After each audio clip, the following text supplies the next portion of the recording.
Sheesh.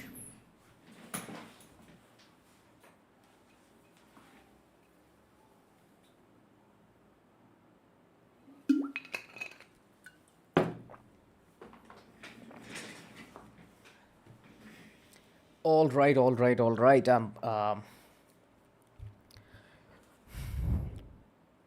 Back to lead code. Let's get it done, guys. Okay.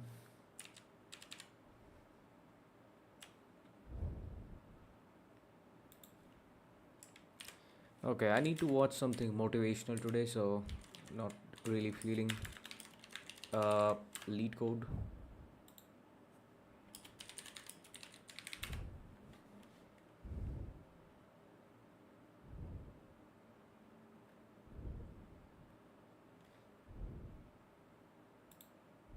Let it out. 7, 8. Yes. Let's watch this. Let it out. 7, 8, 9, 10. A machine here. There you go. Nobody works like David in this house. 13. Come on. 14. Come on. 15. Shut that muscle down. 16. Come on. Get it. 17. They don't know me, son. Get it. 18. They don't know me, son. Get it. They don't 19. know me, son. Yeah. 20. You got They some don't know more me, in you. son. 21. Yeah, get it again. Come on, we want to see it. Good. 22. Who's gonna carry the boats and the logs? That's you, buddy. Come on, 23. Come on, 24. One more, David. Who's One more. gonna carry the boats? You're going to do it. You're going to do it. You're going to do it. You did it. Yeah. Who's gonna carry the fucking boats? Okay, consistency is the way, man. You have to be consistent in anything that you do. That's how you get better at anything. On that note, let's start today's lead code. Let's get some music going on. Ba bam bam ba bam.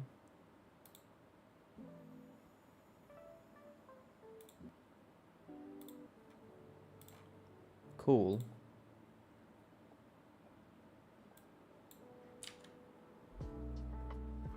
All right.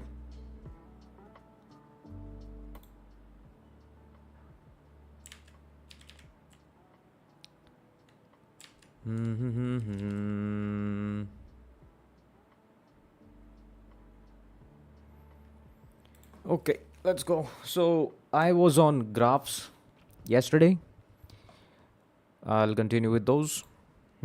Surrounded regions. Let's get it. You are given an M by N matrix. Let's open Excalidraw. You are given an M by N matrix board containing letters X and O. Capture regions that are surrounded. Connect. A cell is connected to adjacent cells horizontally or vertically. Region. To form a region, connect every 0 cell. Okay. Surround. The region is surrounded with X cells. Okay. If you can connect the region with X cells and none of the region cells are on the edge of the board. What the fuck? To capture a surrounded region, replace all zeros with X's in place within the original board. You do not need to return anything. I didn't understand any bit, man.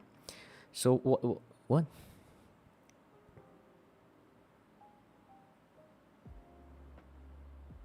And none of the region cells are on the edge of the board. The fuck does that mean? So for example, we have this kind of board. Have I done this question before? I have. Let's see. So there are some X's and some zeros.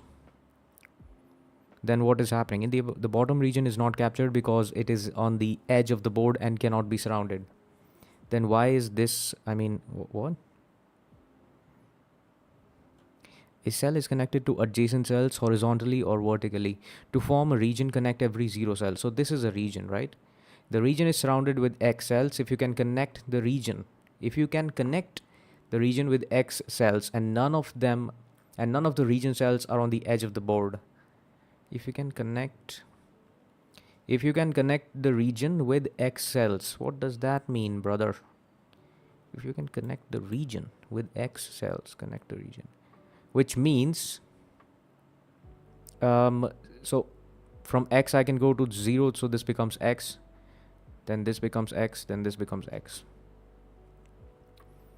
The fuck is this question, man?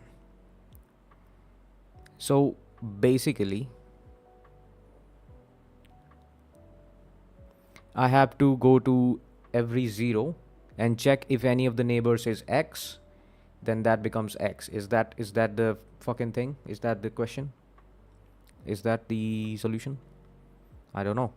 The region is surrounded with X cells. If you can connect the region with X cells and none of the region cells are on the edge of the board. Oh, so if okay, so I believe, let's see. So if this was a 0 cell, then this region cannot be surrounded because the region contains a 0 which is on the edge. So yeah, so simply what we need to do is, if there is any region that is connected to the edge, we cannot surround it. That's all, I believe, right? Is that the case? So how do we go about it? One way is to find a region, find a 0 cell, or we can simply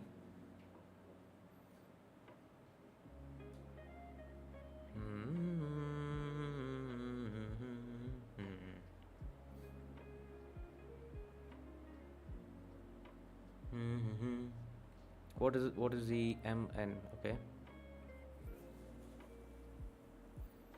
M by N.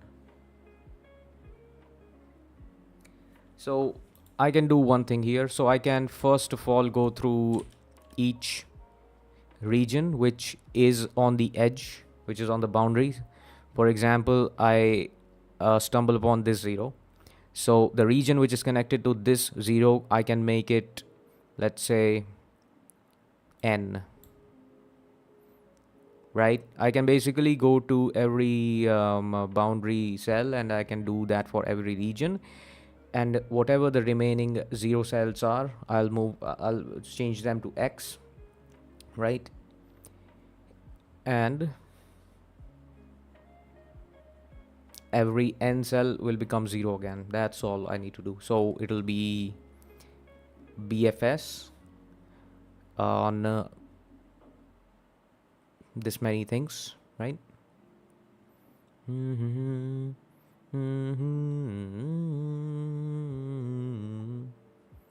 Is that the answer? Yes, I believe so. Let's write that code, man. So what we need to do is, we need to go to the boundary cells. M equals board dot size, N equals board 0 dot size, right? Then for I equals 0, I is less than M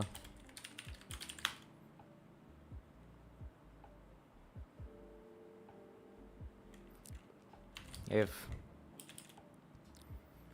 board of M and 0 is equals a 0. Is it O or X? It's an O, I believe, right? O. No. O. If it is an O, then mark N, or mark those cells or mark that region in such a way that it cannot be captured. Let's call it BFS mark board. What the fuck am I doing, brother? I and 0. Interesting.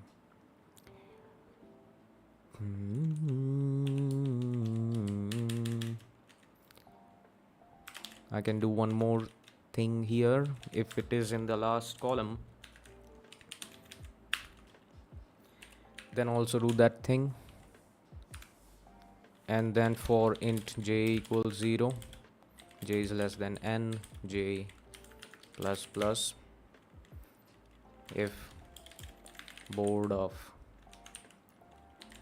0 j is an O, then BFS mark board 0 j, if same shit.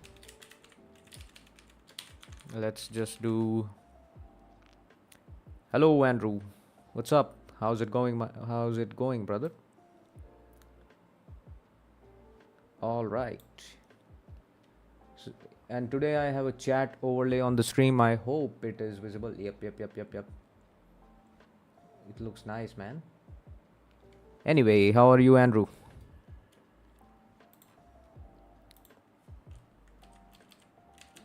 This will be m-1, and here we go.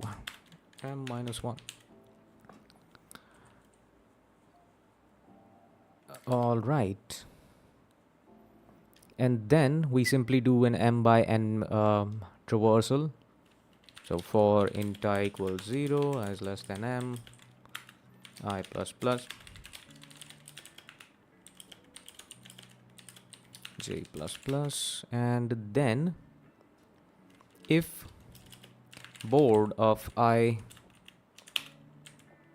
j is an n, then board of I j becomes 0 O again, else if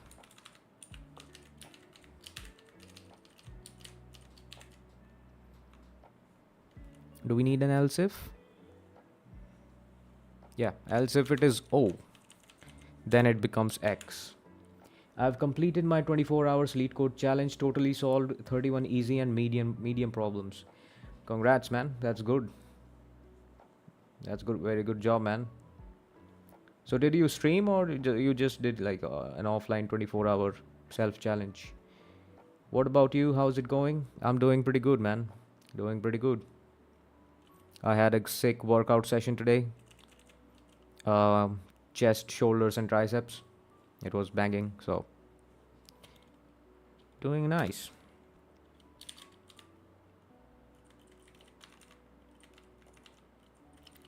All right, and then we don't need to return anything because it is passed as reference.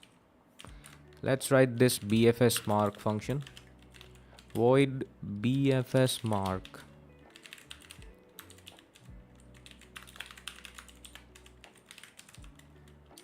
Board and IJ. So we simply need to do a BFS. Not even a BFS. We could do DFS here, right? DFS will be easier to write and it will be smaller. So instead of BFS, can I is there a way to shit. DFS. So simply what we need to do is if board of IJ is an O, then board of IJ becomes N, and then DFS mark board I plus 1J. Copy this 3 more times. I minus 1, J minus 1. And the base conditions are if board I j is an x, then return, or if I and j are out of bounds. So we can also check out of bounds here, right? If I plus 1 is greater than or equals to board dot size, if it is less, then only do this. If j plus 1 is less than board 0 dot size, if I minus 1 is greater than equals 0, if j minus 1 is greater than equals 0.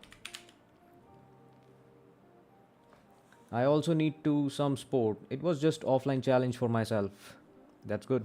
Great. Yeah, sports is very necessary to, get the blood flowing to the brain. You know what I mean? It's good for overall, your drive and drive to achieve something. It's good. It makes me feel better, man. That's all. Okay, we check out of bounds. We check if it is an X, then we go back. Right? If it is an O, we change it to N. And that's all we need to do. Yeah, let's take an overall look to check for some syntax issues. If M and N are sorted, let's see if it can be, yeah, okay. Then we check for 0 till M, 0th column and every row, 0th column and every row, correct. N minus 1th row and every row. Yeah, this is the last column and every row, correct. Then we go here, 0th row and every column. Yep. Last row and every column. Yep. Yep. And we change it to N first, and then if it is an N, we move it to O. Else, if it is an O, we move it to X because it is conquered, correct. Now in DFS mark, if it is an X, then we return. Yep. If it is an O, we change it to N. That is correct.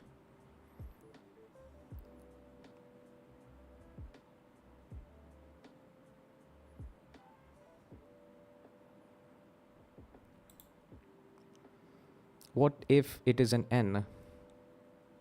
Then also we can return, right? Yeah, if it is an N, then also we don't need to go back there, right? N. Okay. Let's try sample test cases.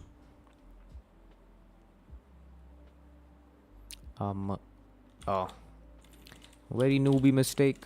It happens.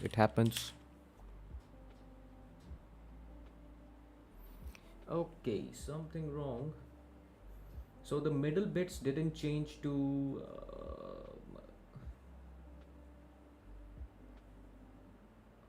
interesting. Output is same. What?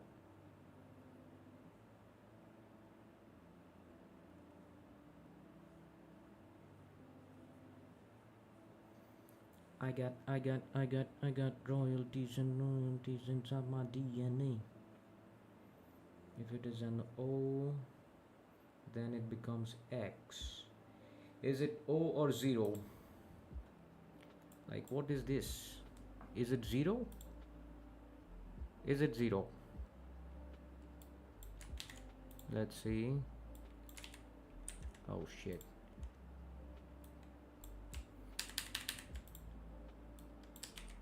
No, it's O, right? Yeah.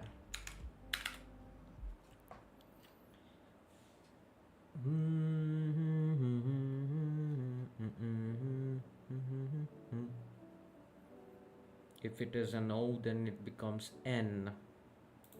Is this happening anywhere? I got royalties inside my DNA. Let's see. Let's print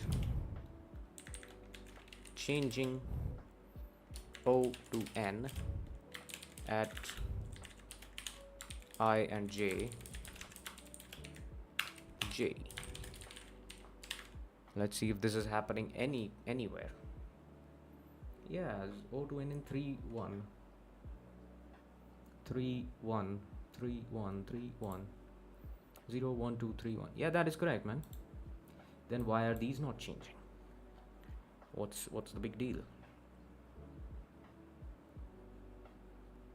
Else, if it is an X, if it is an O, then it becomes shit. Bro, I'm so bad. Oh my, what the fuck am I doing? Am I an idiot? Fucking hell. I'm so dumb, man. Shit. I should have taken care. Okay. Let's look at my previous solution of 3 years ago. 5%. What the fuck? Fill area. Fill N in all areas connected to... Yeah, same shit, man. Same shit. Exact same shit. Okay, let's get the next one. Course schedule 1. There are a total of num courses you have to take labeled from 0 to num courses minus 1. You are given an array prerequisites where prerequisites of I equals AI BI indicates that you must take course BI first if you want to take course AI. Okay, so first you have to take BI and then you can take AI. Okay. Okay. For example, the pair 0 1 indicates that to take course 0, you have to first take course 1. Return true if you can finish all courses, otherwise return false. So this is a perfect candidate for topological sort. So in topological sort, let's open my website, Big Brain Coding. Okay, I think I have it on my YouTube. Yeah, bigbraincoding.pages.dev. So this is a website, pretty cool. I mean, I have all my notes here of all algorithms and stuff and other stuff as well. So basically whatever I study, I put it down here. These are like short notes. These are not like big pages explaining a lot of things. It just summarized things. So in DSA, we are on trees and graphs. Here we need to see topological sort. Yep. Topological sort. It is only for directed acyclic graphs. It is a linear ordering of vertices such that for every direct edge, vertex U comes before vertex V in the ordering. Yep. School class prerequisites, program dependencies, event scheduling, assembly instructions. Oh, nice. Added to my bookmarks. Great. Thanks, brother. It's good that this website is is helpful, hopefully. Okay. Some pieces might be missing, like this introduction to Fenwick. Okay. Yeah, segment tree is missing, so I haven't studied that probably. So yeah. Where was I? Topological sort. Yeah, here. Yeah, so yeah. This is the application. So basically what do we mean by this? Why are these examples so shit, man? Why can't they give some good long, like with 7 courses or something? Okay, let's make our own example. So for example, there are 7 courses labeled from 0 to 6. 0 1 2 3 4 5 6. Let's say 3 is the base course that you have to take, that you must take. And then if you have taken 3, you can either take 2 or you can take 6. If you have taken 2, you can take 1. And if you have taken 2, you can also take 4. If you have taken 6, you can take 5. What is left? 0. And if you have taken 4 and 5, you can take 0. Like some sort of shit like this. So the topological sort would be the order of courses that you need to take so that you can finish all of the courses. I think I need to say that again. The order of courses that you should take in order to complete your semester or anything. So in here you must take 3 first, and then you can take either 2 or 6, doesn't matter. Now if you have taken 2, you can take 1 4, right? 1 4. And if you have taken 6, you can. So yeah, it can be, there are multiple ordering. It is not unique, so every answer should be accepted. And then if you have taken 4 and 5, you can take 0. So this is one of the topological ordering of these courses, right? Okay. I'll be right back. I think someone is at the door. I need to see. I'll be right back in 2 minutes.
Okay, let's get back here.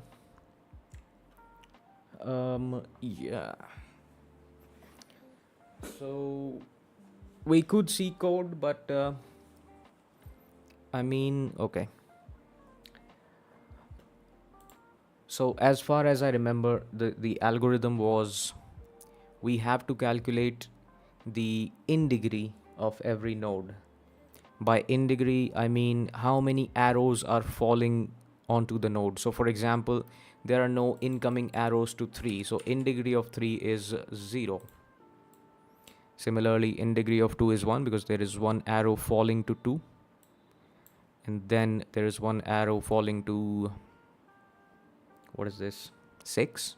In degree of 6 is 1. Then in degree of 1 is also 1. In degree of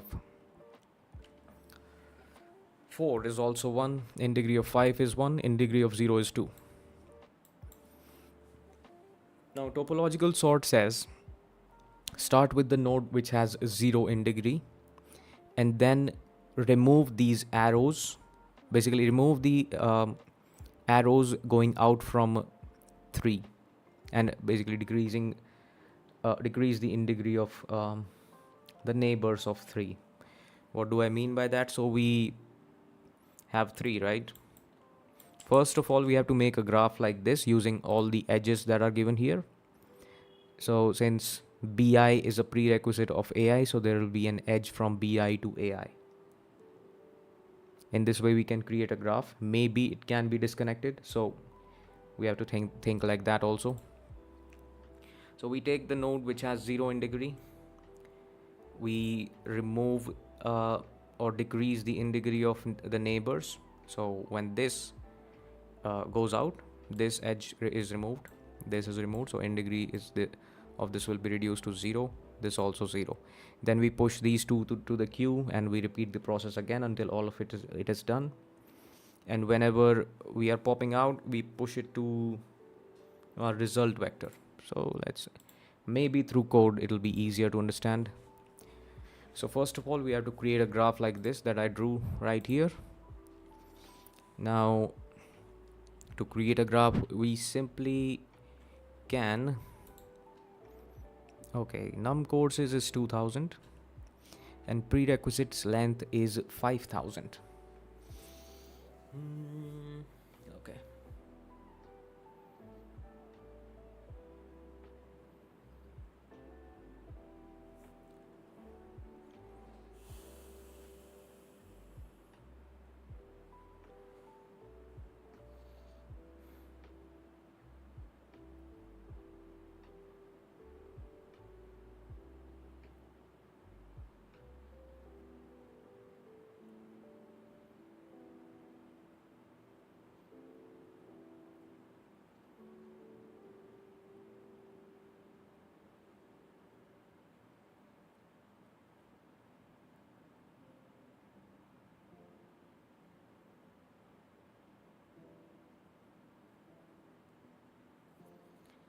Okay, so for the graph, I can do an unordered map from int to vector int, right?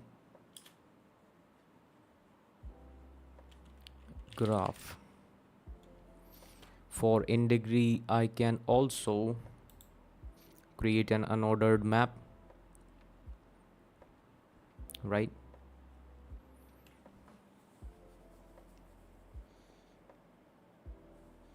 Yeah, let's create an unordered map. Unordered map of int. I need to go, but graphical explanation was pretty clean. I have a good stream. Thanks, brother. Hope you had a good time. Goodbye, man.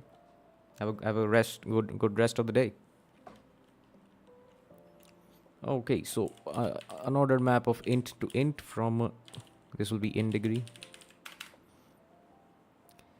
Now for every edge, int edge in prerequisites,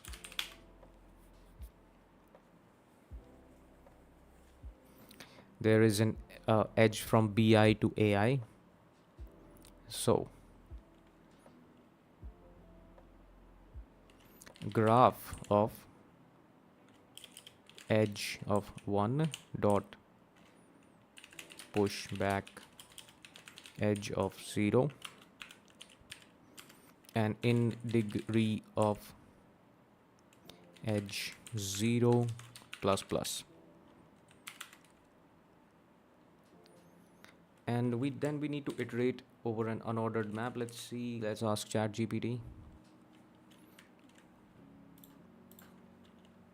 how to iterate over an unordered map in CPP. Okay, for const auto pair in my map. Okay, for const auto pair in graph if not in graph in degree if pair dot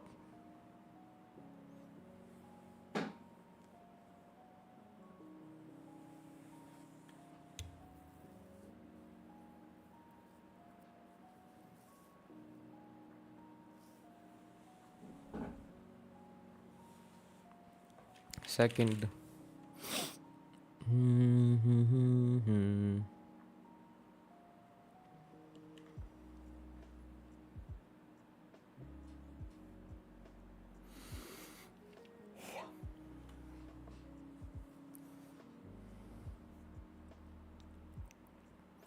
Okay, so the point here was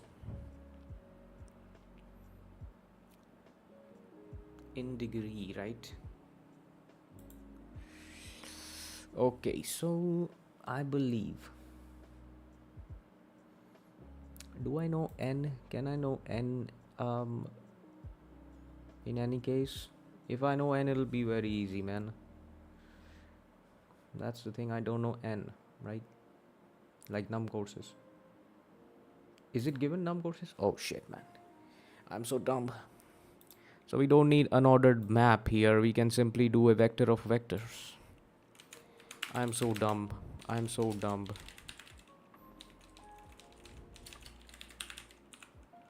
Vector of int of size num courses. Everything is 0. And this will be also size n. Vector int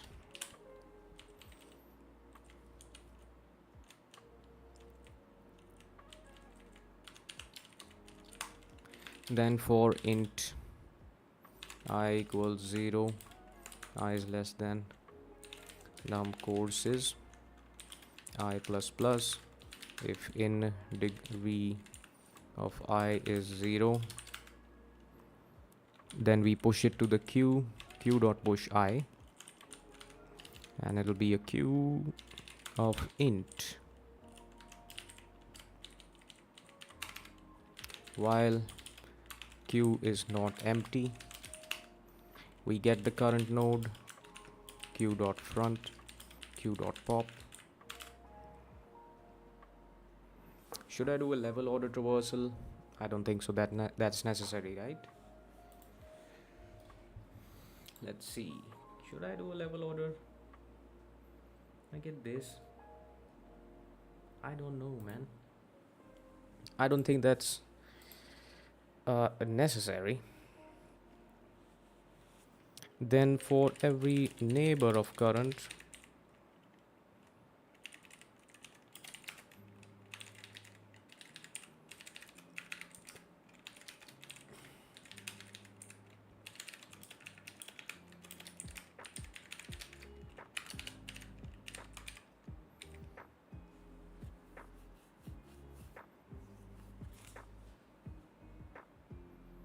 and it is given that it is not a cyclic graph, right? Return true if you can finish all courses, otherwise return false. Okay, what does that mean, finish all courses? I got so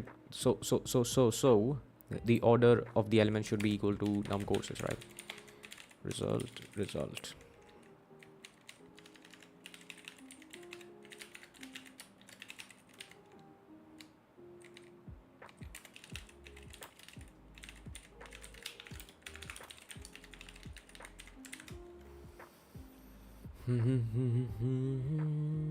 Graph n, it's num courses, man.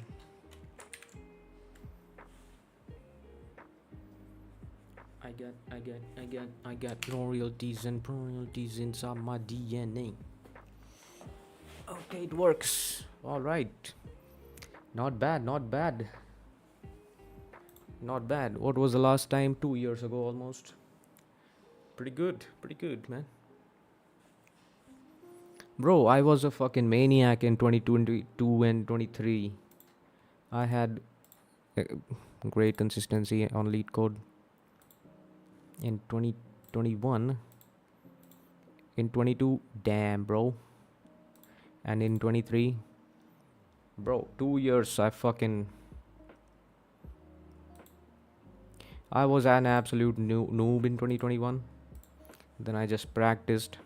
Bro, what is this streak? From here till fucking July.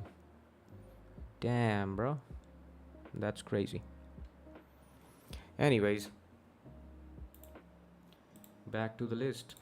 I believe in this. I have to return the order, right? Yeah, it's the same thing.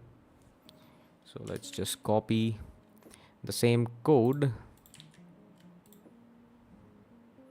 from here till here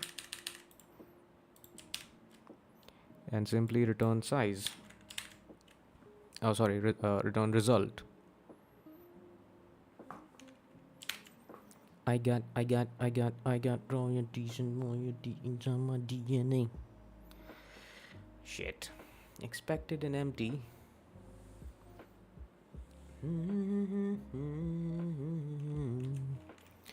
Okay, so I believe it says return an empty list. Yeah, if it is impossible. So if the size is equals to num courses, then return result, otherwise an empty thing.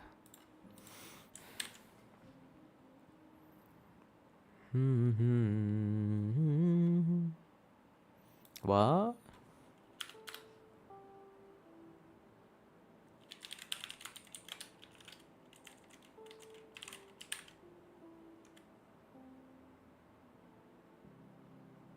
Yeah.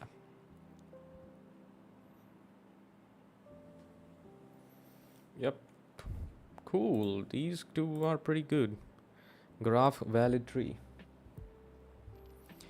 Fuck. So I have to do this on neatcode.io. Graph valid tree.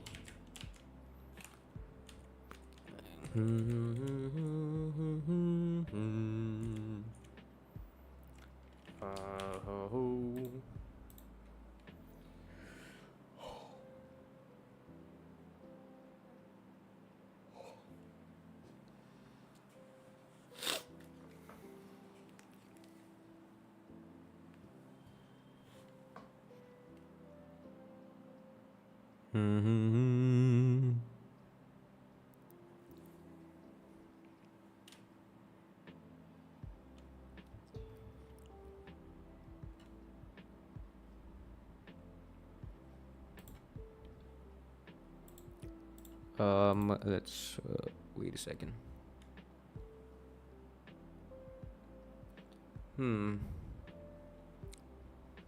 So this overlay is pretty bad, I believe. I'm just checking out my stream, by the way. So I should have a background here, right? Because it's fuzzy. And it should be down here, not up there, because questions are there. So let's fix that first.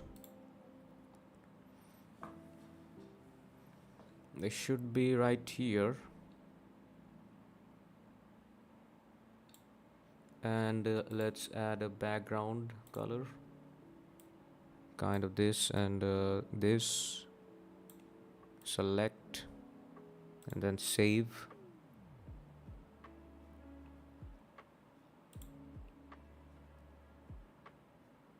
Copy.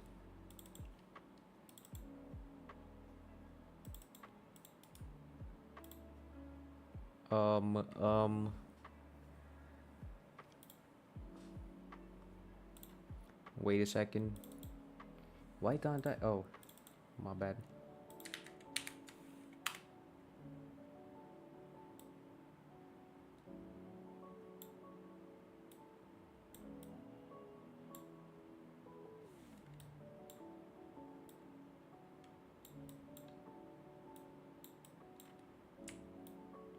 Sorry, my bad, guys. I'm bad at streaming, you know.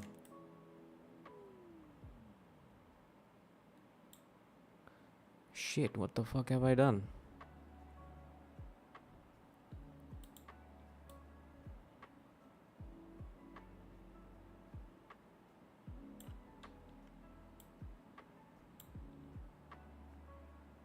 I'm such a noob.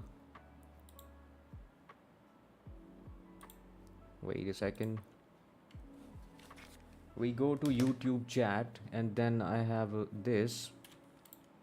Let me delete, or what the fuck is happening? Save, copy, we paste it here, and then okay.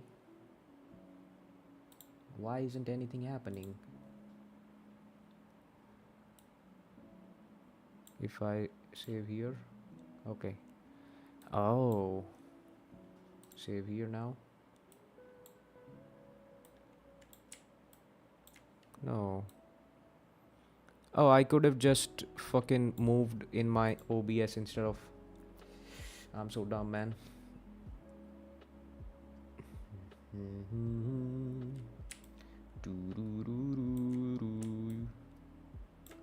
Just go down here, man. All right, but where are the fucking messages?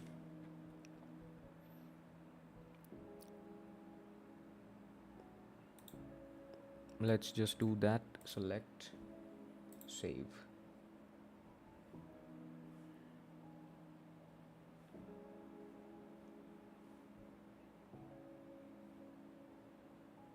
Okay, something is happening. Hello, bhai. Who is this guy? Bhai, good job. Do you do Raspberry Pi? No, I haven't done Raspberry Pi yet, but I'm planning to buy one. So, yeah, maybe in the future I'll do it. I do have a plan to create a network attached storage using Raspberry Pi. So, yeah, I need to research first and get all the ingredients. Pushkar Kamble, hello, bhai. What's up? What's up, Pushkar?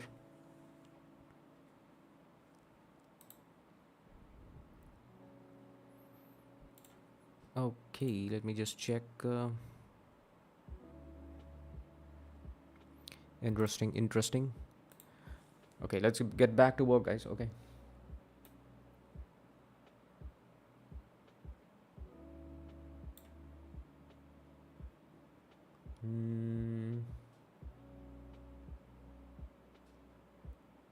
Should I just move this guy here? Yeah, this is better. Or right here. Right?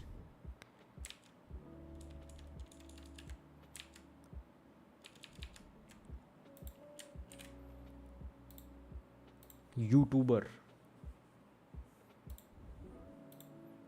Maybe if I change this background image again, it'll be fucking. Select, save. Now this is fine. Okay. Good. What do you do? I'm a software engineer by profession, and I stream for fun. I go to the gym. What else do I do? I game. I play video games sometimes on stream as well. So that's the list of things. Nothing else. That's my life. Okay, let's get back to this. Given n nodes labeled from 0 to n-1 and a list of undirected edges, so it is an undirected graph, write a function to check whether these edges make up a valid tree. Interesting question. Very nice question. So the point here is every node should have two edges connected to it. I mean, two outgoing edges, right? And one incoming edges. What the fuck? This is a tricky one, man. This is the type of shit that they ask in fucking FANG companies. They just try to confuse you and throw a curveball like this. Okay, so let's try to attempt.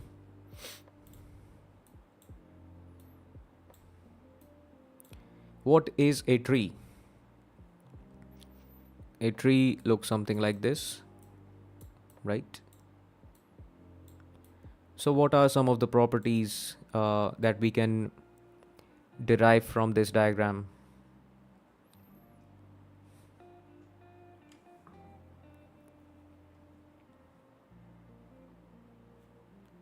First of all, there is no cycle, right? That's one property. There is no cycle, right? I mean, if this was connected, this is a cycle. So yeah, is that all?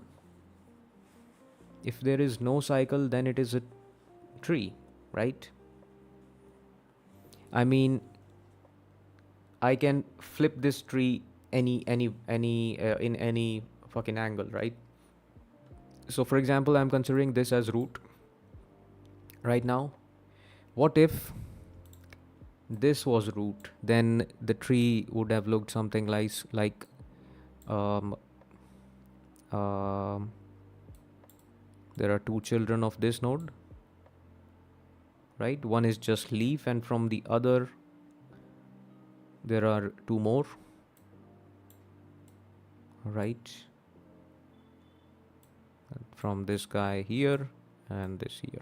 So if this green thing was the root node, the tree would have looked something like this. So one property that I am getting is there are no cycles. No cycles. If there are no cycles, then it is a tree, right? So we just need an algorithm to find if there is any cycle in the fucking graph. That's all. And how do we check that? We can do a DFS, and we can keep a visited array. If some node is already visited, then it means that there is a cycle. Otherwise, no. That's not the case, because this is undirected, so it could go anywhere. Detect cycles in an undirected graph. That's the question. Now, here's the point. I'm pretty bad at remembering the graph algorithms. I know BFS, DFS, and topological sort very well. The rest I don't know. I get confused, but I just need a refresher. Okay. Let's see.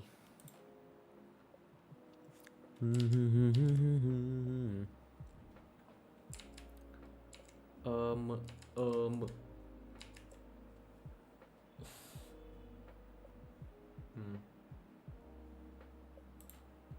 Can I do DFS? So if I start with any node,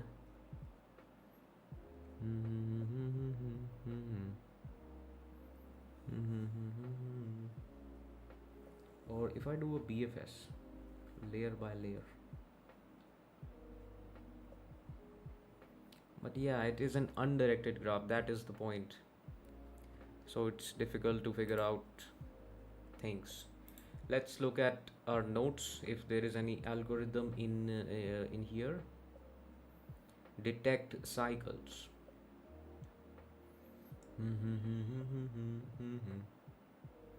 Single source shortest path in a DAG. Single source shortest path. Find the shorter. What is Dijkstra's? Okay, Bellman Ford. What is Bellman? What? So these are for directed graphs with weights, right? What is Floyd-Warshall? Fuck this, man. Bridge and articulation points. Bhai, your voice is low. Is it good now, brother? Let me increase the. Yo, what's up? Hello. Yo, Honey Singh. I believe it should be good now. I'm in the red region in OBS. Should I max it out? Fuck this. Yo, what's up? I hope you're not wearing headphones, brother. So. Yeah, it's good. No need to sing. Okay, man, I'm sorry. Okay. So the point was to find cycle in an undirected graph.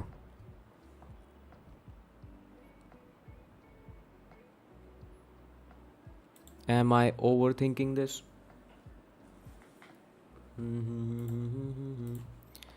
Detect.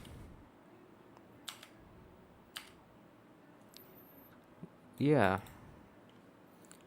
So DFS is the trick, but how? Start with any node, go to the neighbors.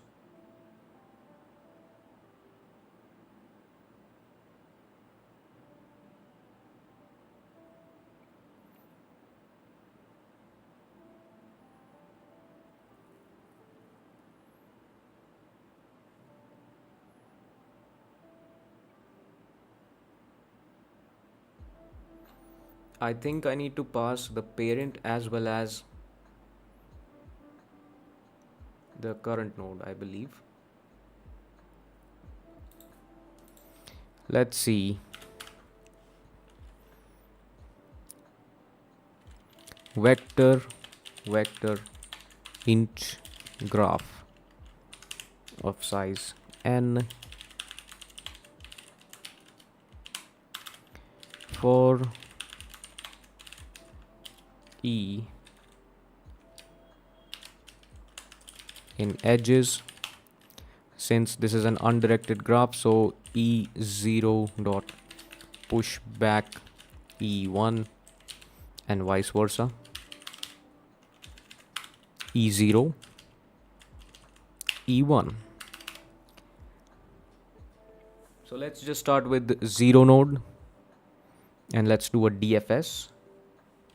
So also we need a visited array, visited of size n. Initially it is false, it is a bool. Now return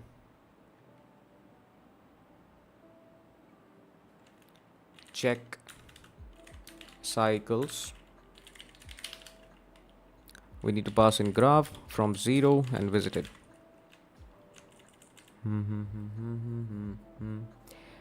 Now the point is I'm considering 0 as the root node, right?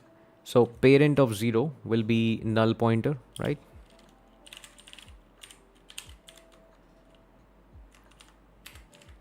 Bool check cycles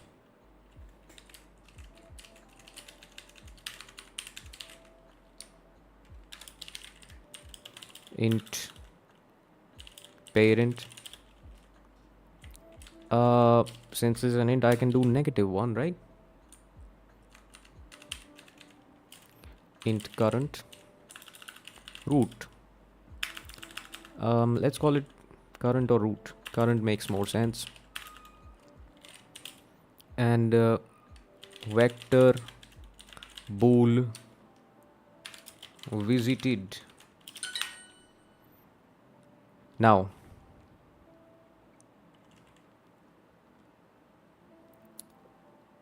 Now what do we do?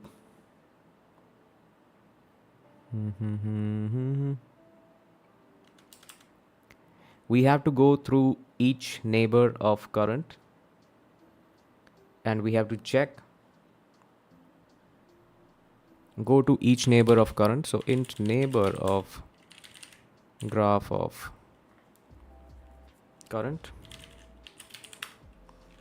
If visited neighbor is if that neighbor is visited already and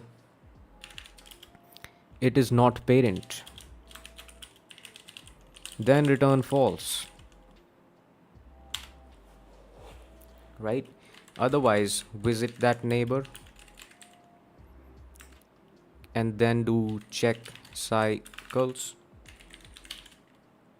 graph. Now parent will be current, this will be neighbor and visited. What is the base case here? If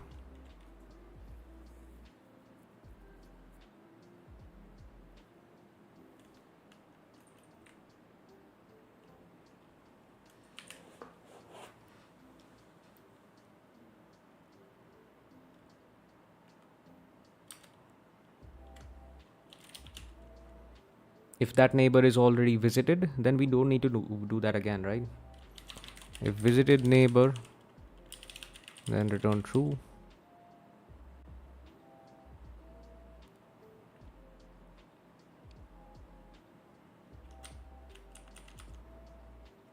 What's the base case?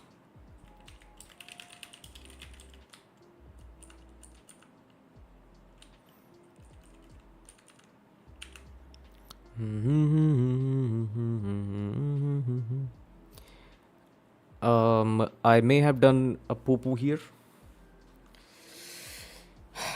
I made this complicated.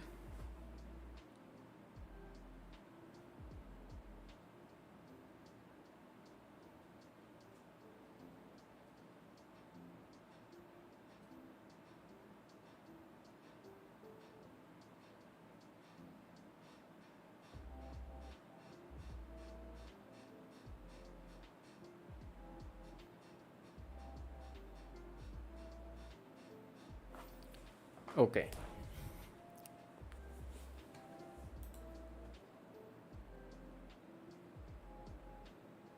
भाई ऐसे कैसे निकलेंगे interviews? अगर मैं यहाँ पे root से start करूँ, then these are the neighbours. इसको मैंने विजिट कर दिया. Then I go to the neighbour.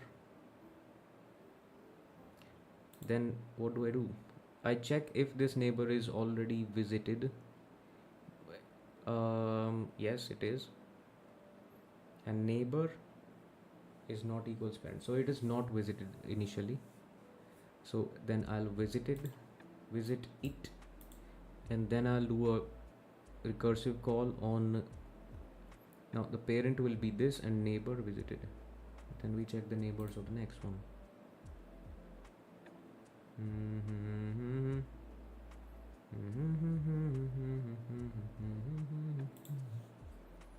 Yeah, I mean it's fine. So we just need to do if not this, return false. Is that it? There isn't any base case. Let's see if it is a fucking accepted. Wow, submit. Wrong answer. 0 1 2 3 expected false. 0 1 2 3.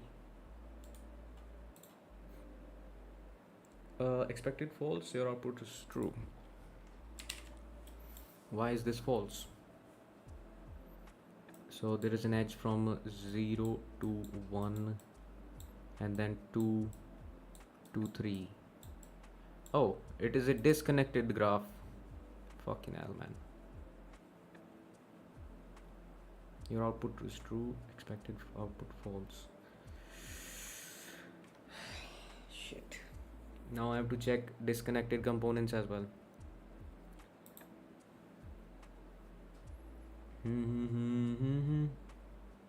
So I just need to see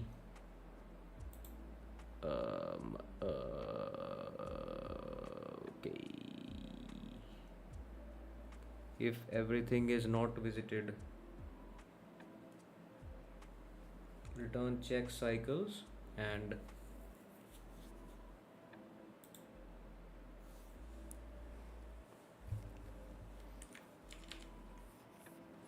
is everything visited. So I can simply do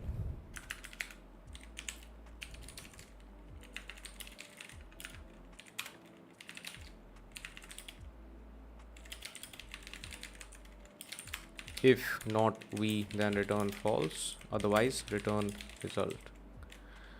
Use test case, run, accepted, submit. Wrong answer. Okay, so it is a poo-poo solution.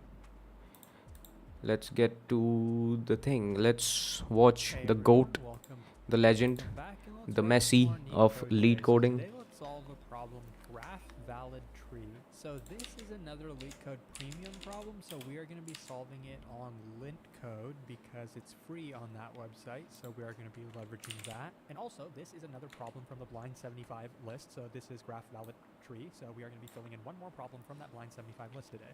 So this is a graph problem. We are given n input nodes labeled from 0 to n minus 1, and we're given a list of undirected edges. That undirected means that the edges will go both ways. So, we have a couple nodes like this, so the edge could go in either direction. And we just want to write a function. The graph could look something like this. Pretty familiar looking. It's not a tree, and the reason being is because we have a loop inside of this graph.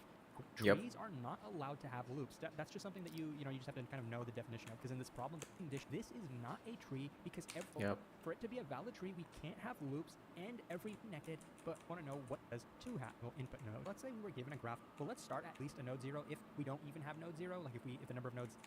But so in this case, we don't have an empty graph, so we're going to start at node 0. What are we going to check? Basically, we're going to do a standard graph traversal. You could do breadth first search, but I'm going to do depth first search. And so for every single node, we're basically going to go on and visit its neighbors recursively and then continue to do that until we visited every single node that's connected to the 0 node. At the end, what we're going to do is take the number of input nodes that we were given, in this case it's 5, and then we're going to check if the number of visited nodes matches. If the number of visited nodes matches the input value for nodes, that means that every node inside the graph is connected, right? That's one of the things we're looking for, is the graph connected? If the number of nodes we visit matches the number of nodes given to us, we can guarantee that the graph is connected. The other thing we're going to check for is to make sure that this graph does not contain any cycles or loops. If we ever encounter a cycle like 3, we would have to. So since we start at 0, what we're going to do is to our set of visited, the perspective of go ahead and add 1 to the visit set. For every single, we're going to graph 1, it's going to give it is one additional value, including and it all to the visit set. And we notice 1 has 2 neighbors, right? It has a neighbor 0, and it also has a neighbor 4. Now, one problem with our algorithm is for every node, including 1, we're always going to want to visit every single neighbor it has. We know that the neighbor 0 has already been visited, right? So if we end up going back here, we're going to see, okay, we're visiting 0 again. 0 happens to be in our visit set, so that means we detected a loop. But technically, this graph does not have a loop. So how can we get around this edge case if every time we visit a node like 1, we're going to end up going back to where we came from, and that's always going to give us a false positive of detecting a loop. It's going to be a false positive for a loop. How can we get rid of that? Well, every time we visit a node such as 1, what we're going to give it is one additional value, and that's going to be previous. Previous is going to be what the previous node we just visited was. I did the same shit. Maybe my code is bad. Yeah, previous, basically parent, right? If it is visited, then return true. Now I believe this shouldn't be the case. Your output false, expected output true.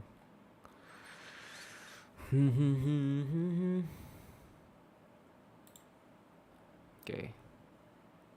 Let me try one more time. 0113. Where is this? 0 is connected to 1. 1 is connected to 3. 3 is connected to 2. 1 is connected to 4. So it is a perfectly fine tree.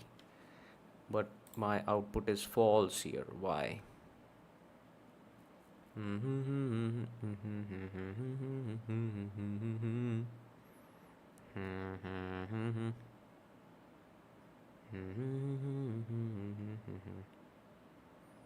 We go to the neighbor of this graph. If we check, this neighbor is visited, but it is not the parent, then return false. Otherwise, visit this neighbor and then go to the next one, right? Yeah, if it is.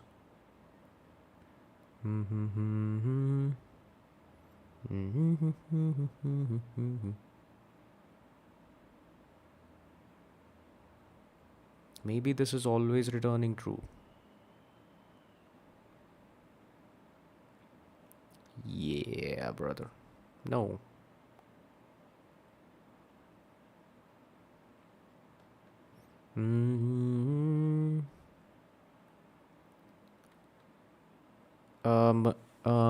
What?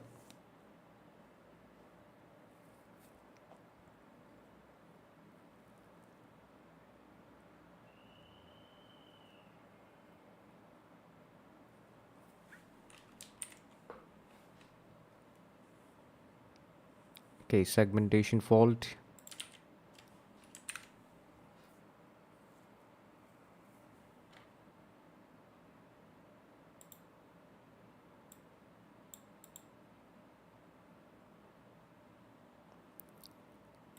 Let's see this was. code, So man. we would detect a loop, right? But what if we ever got to 4, we would say, okay, the previous value from 4 happened to be 1, right? So this 4 node from far, we're good. By the way, what visiting have a value of negative? Visited, it hasn't, so let's add it. We're it done. We knows how many nodes are the graph are, but in this case, we would have to return false. We didn't detect a loop before the size of our visit set. No, that does not match, right? So therefore, in this case, we would have to return false. We didn't detect a loop, but the graph is not connected, so we have to return false because it's not a valid tree. And similarly, visit times one, there's node. If we do have some nodes, then we're going to create an adjacency list. So what I'm going to do is, first of all, for n, I'm going to show edges based. So for the adjacency, remember one other defined, and that case is going to be false. If both through every single neighbor of. If I isn't visited, then return false. If it is already visited, return false. What does that mean? I. So every single node, let's call it equal to the previous node, the node that we came from, then we're going to skip this iteration of the loop. We can do that with the value. We're going to pass equal to false. So if not the result of this, then we're going to immediately return false because that means we the node I. And if we want to now return the result, right? And of course, we know we're going to have to call our depth for search function. We're going to start at node 0, and as the previous value, we're going to pass in -1 because -1 is never going to exist in our graph. Maybe this is the problem. If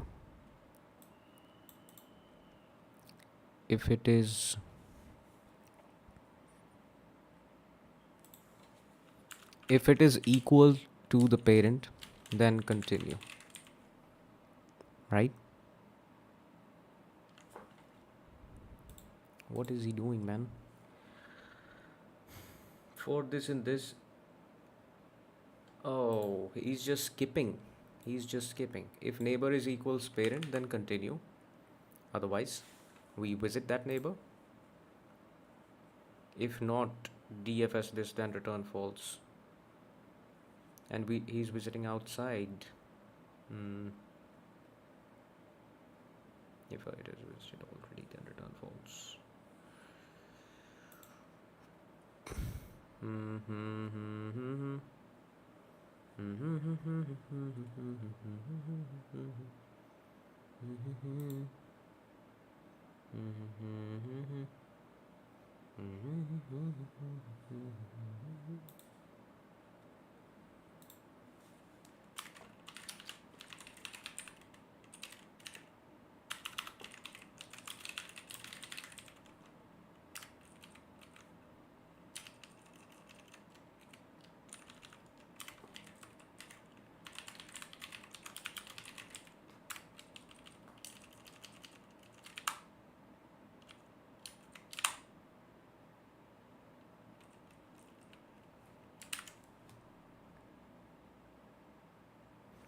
Why does this work?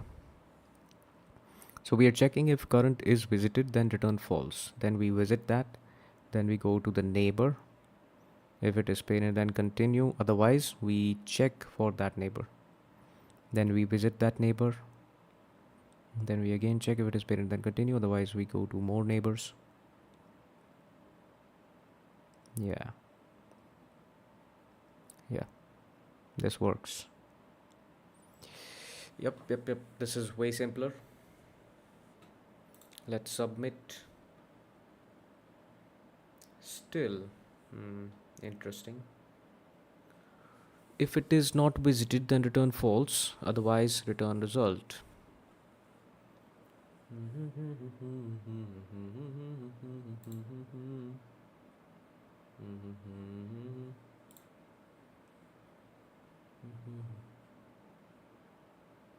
So why is this wrong? What the fuck? Is this a bug?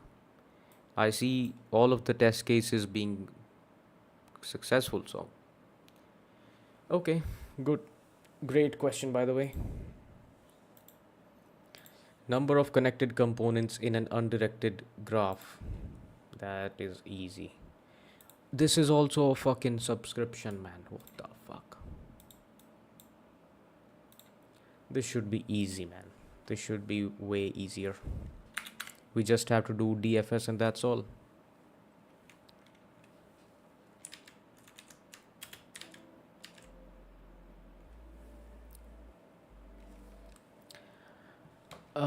Bro, I'm in tier 3 college, already fucked up. 6th sem student, almost ending with no certificate or skill. Feels like doing everything, but still I feel I'm in zero.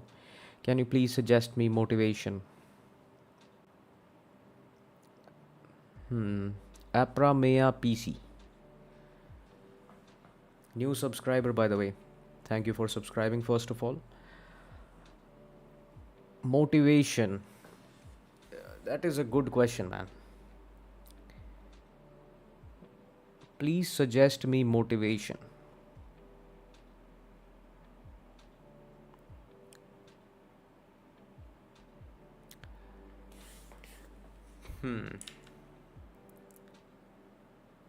भाई tension ना ले शुरू कर. That is a great advice.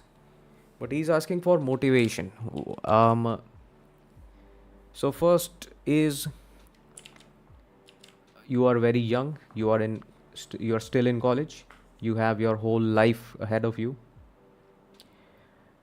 And motivation is money, brother.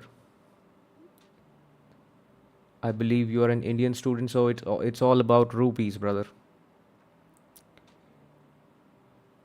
So, if you, I mean, software engineering is a pretty good paying jobs, you know. They have a nice salary.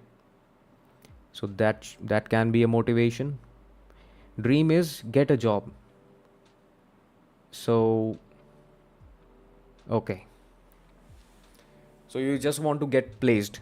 Are there any companies coming to your college for placements? That is my first question.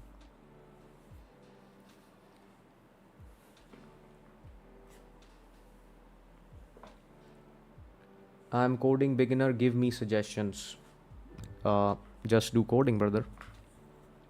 Coding beginner. Okay. Suggestion, I mean, okay. What kind of suggestions do you need? Are you struggling with which language to pick first, or are you struggling to sit down on your desk and open the coding terminal and getting started? What are you struggling with? What suggestions do you need? Because this is a pretty vague question, brother. Yeah. Dream is get a job. Yeah, I asked you a question about how many companies are coming to your college for placements.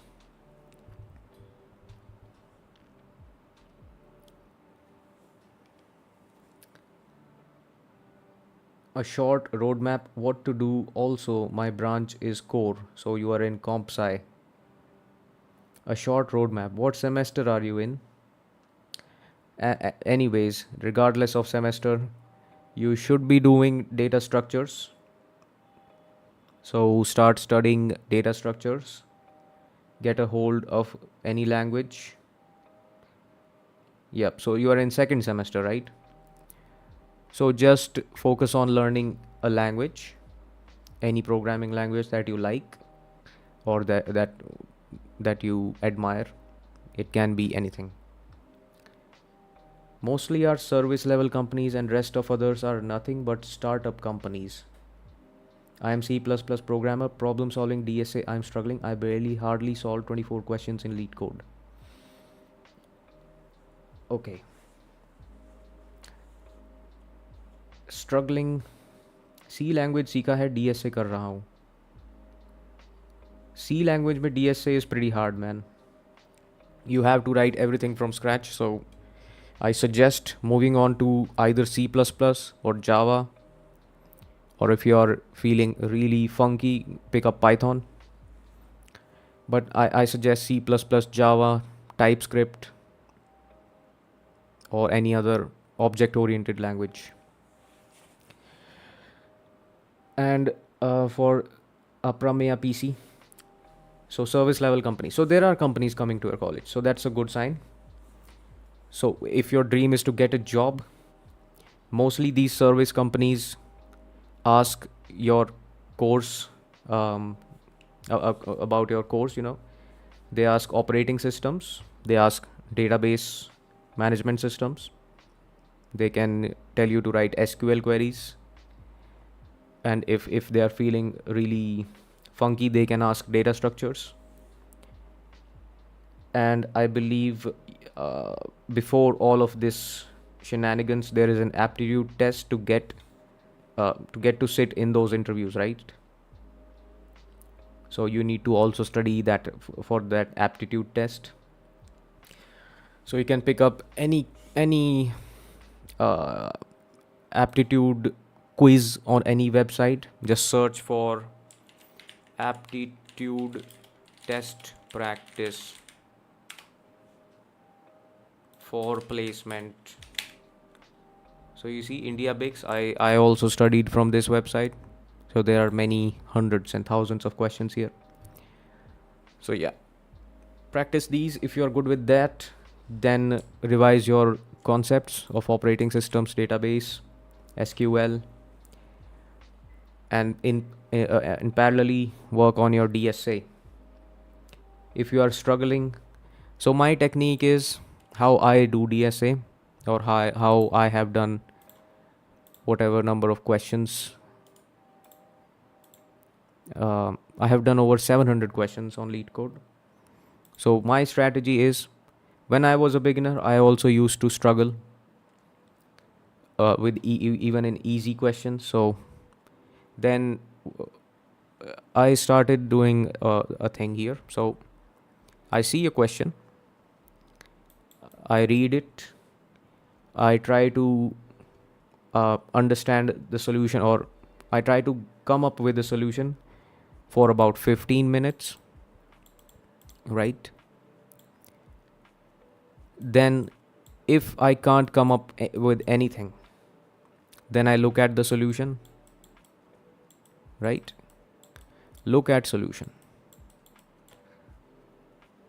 Solution means this page right here. You can look at your top rated language code, try to understand it, try to make a diagram in your notebook with a pen and paper, try to understand every line of code, what is happening, what variable is getting changed, what data structures are they using. Get down to it, man. Get in the trenches. You have to get your hands dirty. So try to understand everything. If you are just copying and mugging up all of the solutions, that is just as bad as it can go. Even in the long term, man. You are currently in college. This DSA shit is gonna go for like 10 years, man. If you are sticking to this uh, job, I mean, if you are committed to being a software engineer for the next 10 years, then this is a long term investment. If you get this done correctly once, it's gonna pay you in the future. So don't cheat, do it the right way. Don't waste too much time on coming up with a solution.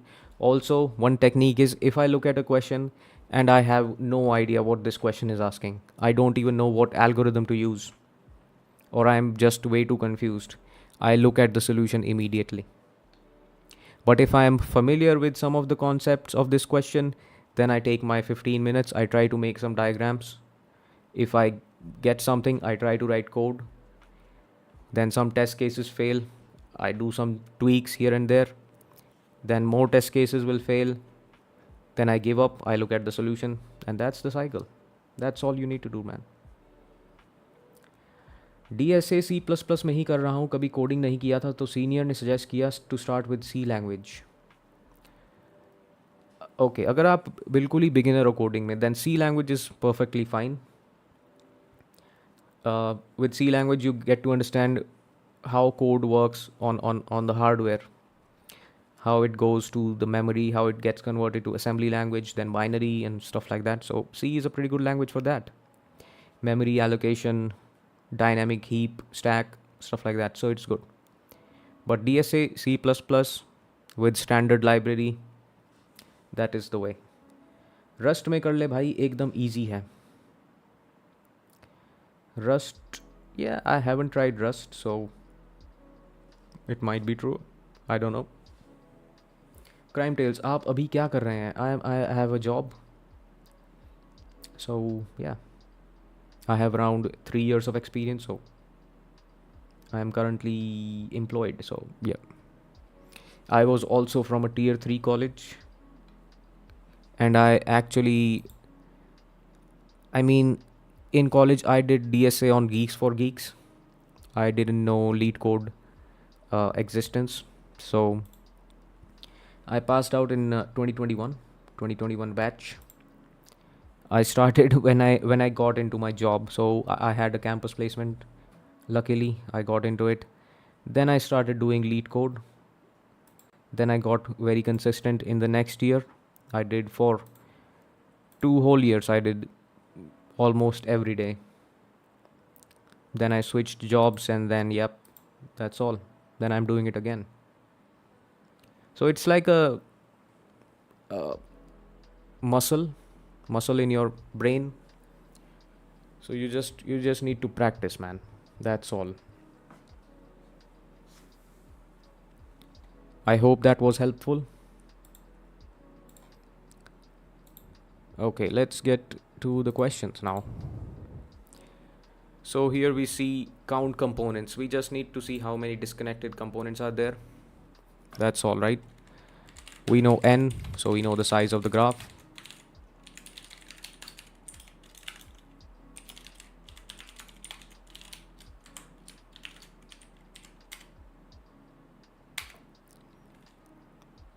So for every edge,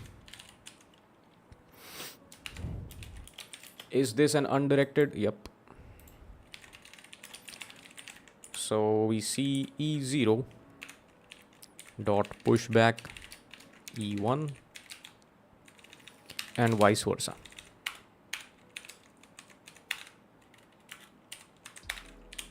Thank you. That was way helpful. I'll figure out. No problem, man. We are all here to learn something, so it's fine. Okay, so we have a graph here. Then we create a visited array. Initially, everything is false.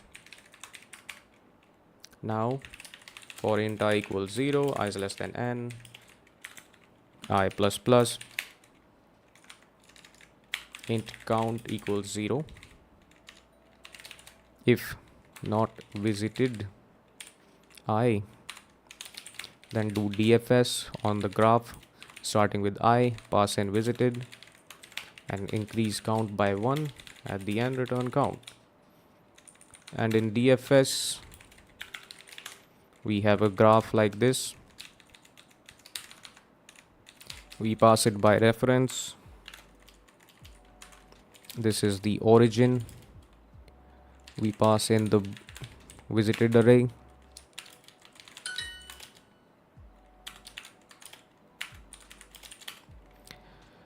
Then we simply say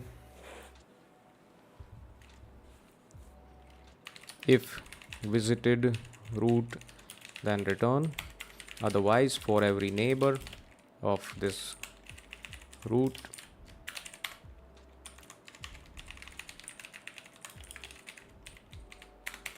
do a DFS on this neighbor and visit it. That's all, right?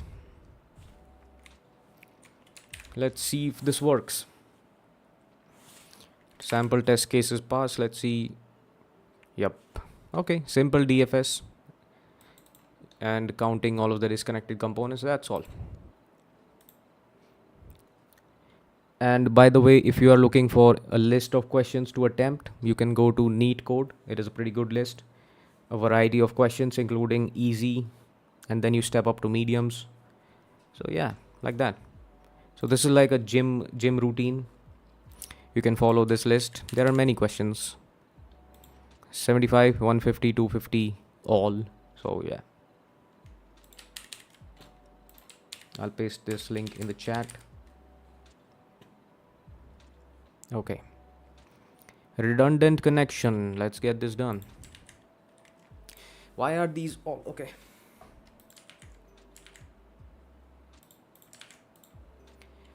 In this problem, a tree is an undirected graph that is connected and has no cycles. You are given a graph that started as a tree with n nodes labeled from 1 to n, with one additional edge added. That the added edge has two different vertices chosen from 1 to n and was not an edge that already existed. The graph is represented as an array edges of length n, where edges of I is ai bi, indicates that there is an edge between nodes ai and bi in the graph. Okay, that was confusing. Return an edge that can be removed so that the resulting graph is a tree of n nodes. If there are multiple answers, return the answer that occurs last in the input. What the fuck? So we have edges array. One is connected to two and it is an undirected, right? Redundant connection. Given a graph that is no label from 1 to n, with one additional edge added. The added edge has two different vertices chosen from 1 to n and was not an edge that already existed. The graph is represented as an array edges of length n, where edges of I is this indicates that there is an edge between nodes ai and bi in the graph. Return an edge that can be removed so that the resulting graph is a tree of n nodes. If there are multiple answers, return the answer that occurs last in the input. What? So it's similar to detecting a cycle, right? Very similar to detect cycles, but it is saying that I have to return the last one that is appearing in the input. So 1 is connected to 2, 1 is connected to 3, then 2 is connected to 3.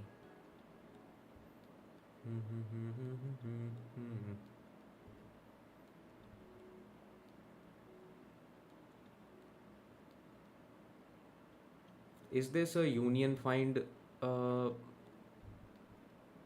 question? It can be, right? Is there any union find category here? No. Yeah, this can be union find shit, right? So for example, 1 is connected to 2, 2 is connected to 3, 3 is connected to 4, 1 is connected to 4. 1 and 4 exist. Yeah, this is a union find thing.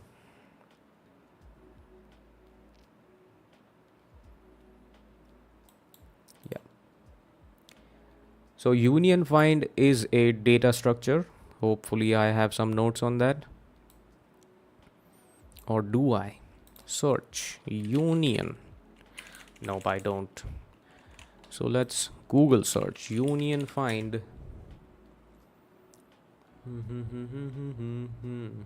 Let's look at this. Way too long text. Give me some diagrams, man.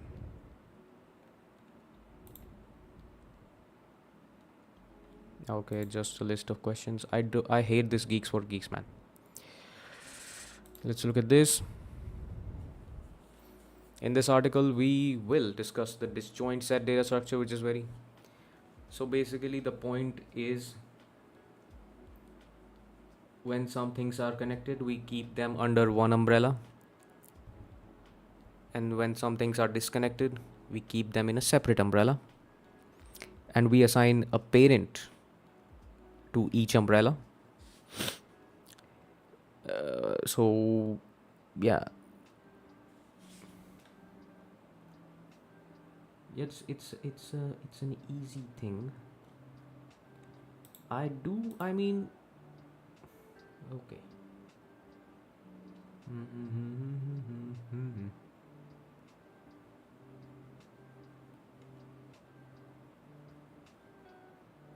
I had union find thing, man. Let me check my GitHub. Why am I logged out?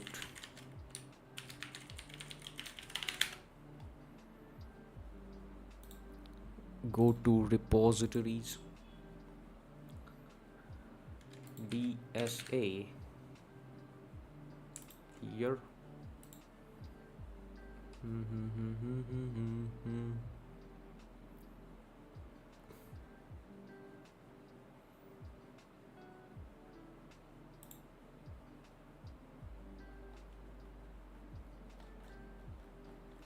Can I search? Can I search in this? Union. Yeah, basics. In basics it is. Yeah. Okay, here you go. So union find uh, yeah, it has just two functions: to find which component a particular element belongs to, find the root of that component by following the parent nodes until a self loop is reached. To unify two elements, find which are the root nodes of each component, and if the root nodes are different, make one of the root nodes to be parent of the other.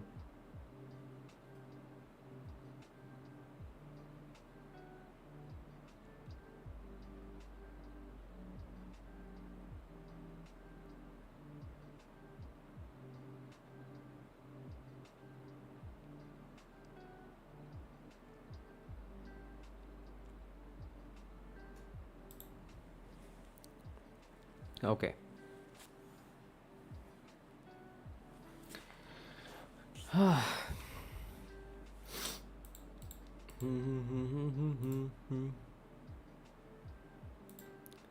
So the problem here is I don't know the number of edges, I mean number of nodes, right? Or do I? N can be 1000.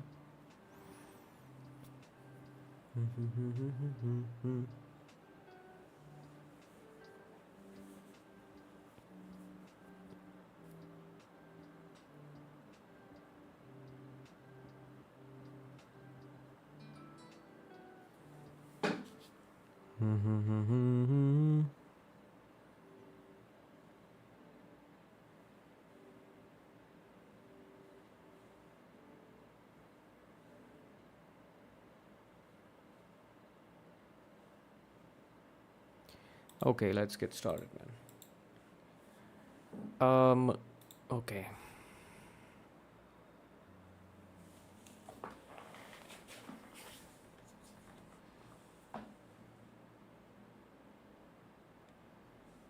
And edges dot length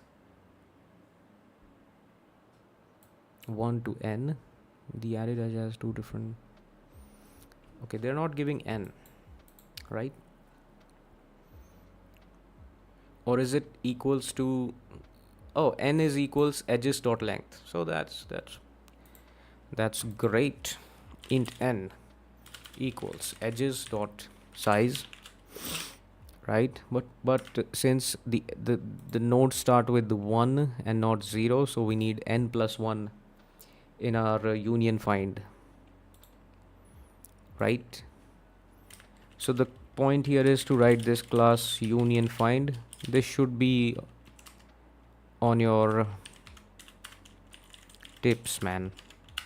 Let's write the constructor. We need n here. What else do we need? Vector of int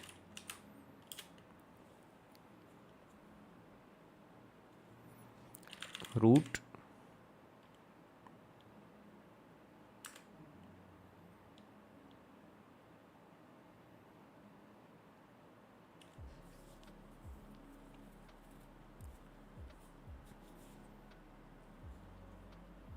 That's all, right? I need to revise union find actually.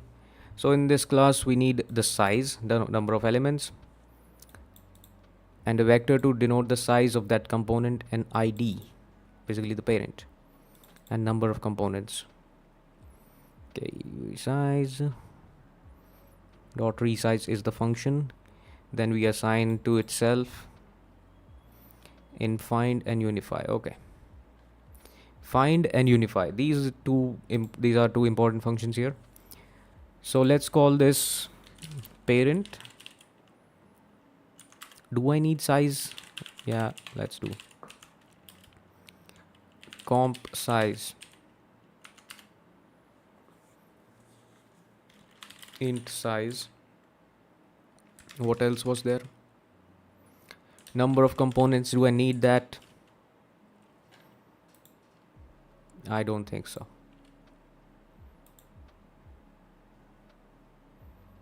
But we can write, I mean, I can include it just to keep track and to revise also. So int numcomp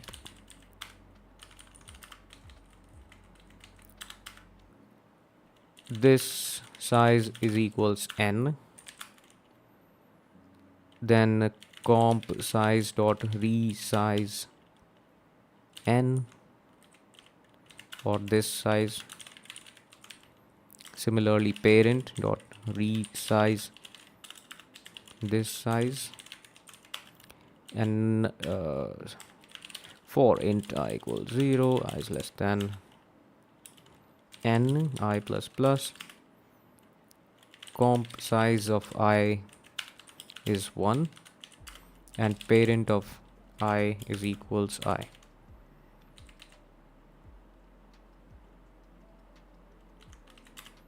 Number of components initially is equals to n, or this size. Now we need two functions. Int find. So if we are given a node, let's call it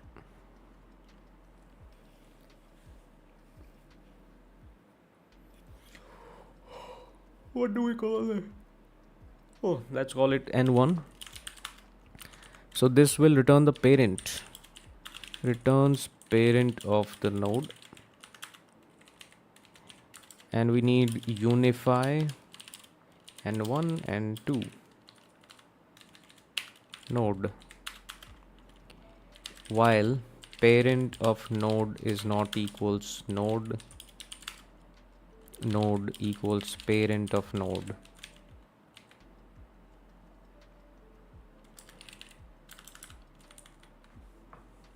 Right?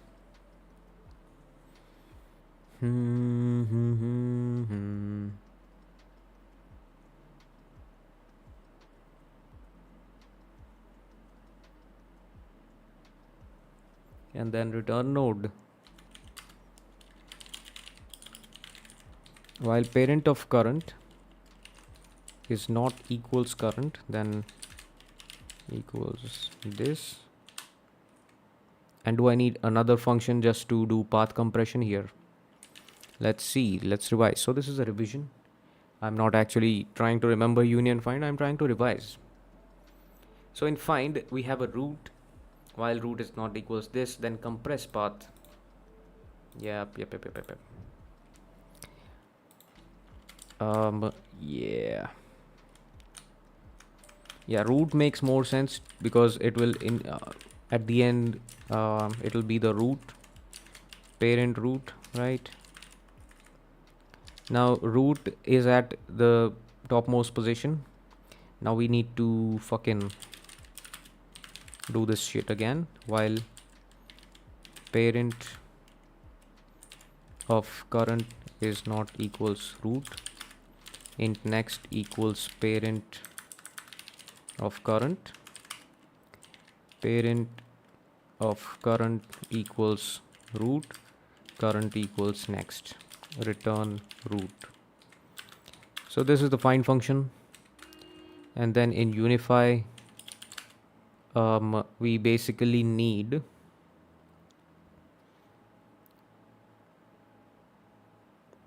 to find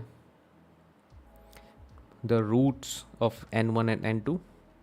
So int p1 equals parent of n1, int p2 equals parent of n2, right?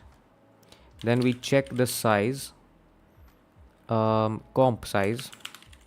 If component size of p1 is greater than or equals to component size of p2, then parent of, basically we need to put the smaller component to the larger component. So how will that happen? The root of p2 should be p1, and component size of p1 will be increased by component size of p2. Else it's the opposite way. Parent of p1 equals p2, and component size of p2 will be increased by component size of p1. That's all, right? Let's see our old code.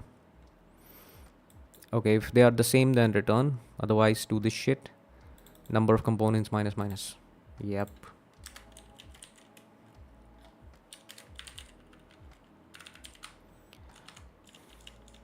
If p1 is equals p2, then return. Okay, now we have this union find, so we can make use of this union find uf of size n plus 1 because the nodes start from 1 and not 0. Now for vector int e in edges,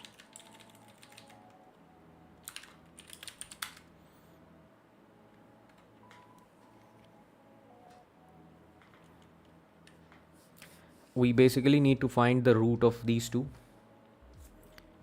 Int r1 equals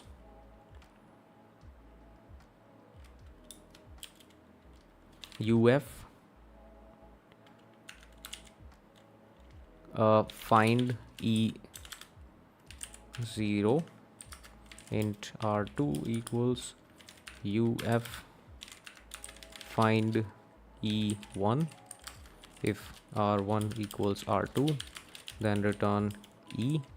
Otherwise, uf unify e0 and e1. Return an empty vector. Let's see, man. If parent of root is not equals current, what happened here? Parent of root is not equals root.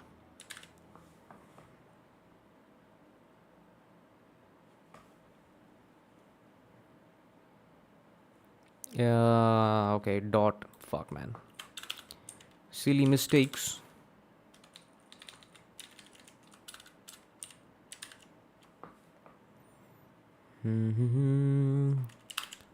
Let's send it.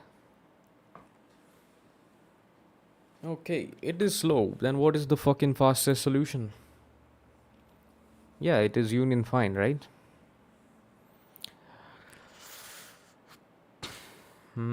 Yeah, it's union find. It is union find. It is union find. They just have written a better fucking thing. Let's look at my previous solution. So I did this on January 2025. Wow. I don't remember it at all. So union and find. Yeah. Yup.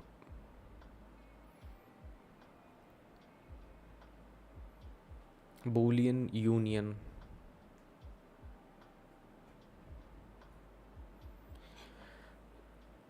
Okay. Yeah, so the thing here is I am doing the find operation here actually, right? And why is this fucking parent? Shouldn't this be find?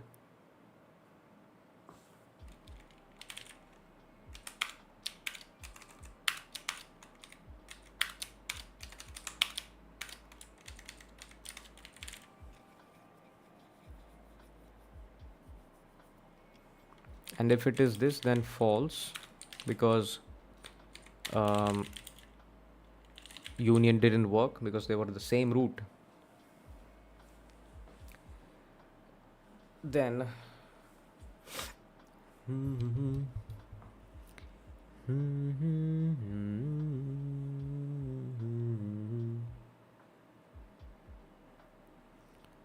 so we can simply say if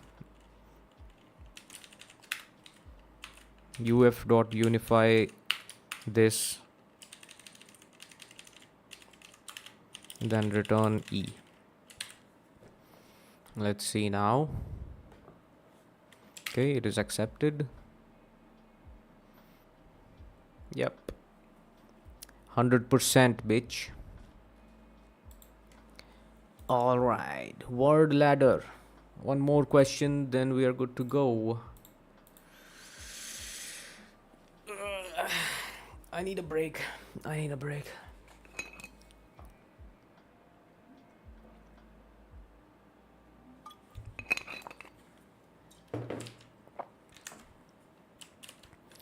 I need a break, boys.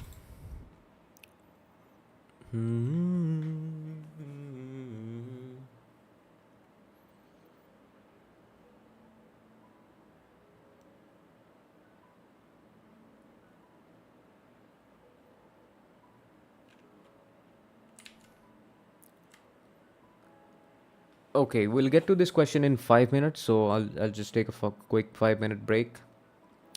Then I'll be back. All right.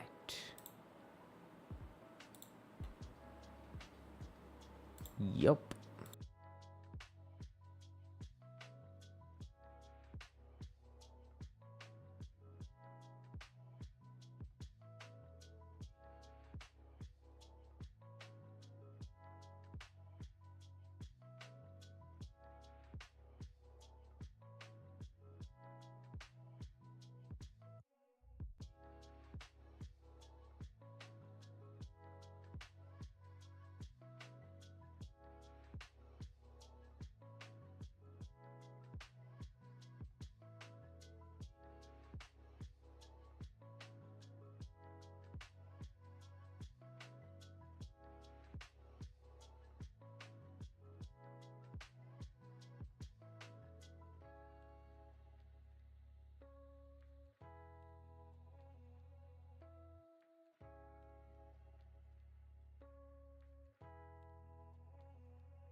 All right, we back, boys.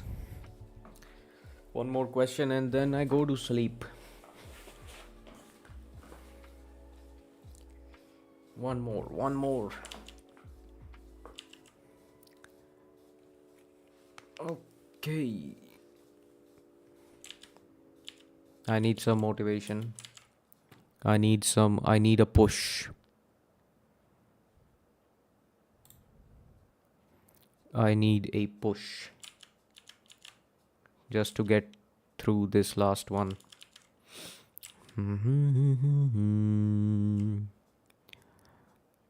Okay, let's see here.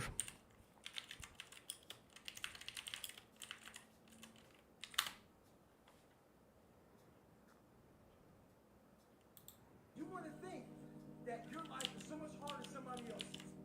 It's not. You're lazy. You don't put the effort in. You don't want to work at it. We'll over and pull-ups. What have you done today besides make excuses? Stay hard. You want to think that your life is so... All those people who fuck with you growing up, you might just be the boss. You're gonna come looking for a fucking favor. And when they do, you got an option to say okay, or do what I do and say go fuck yourself.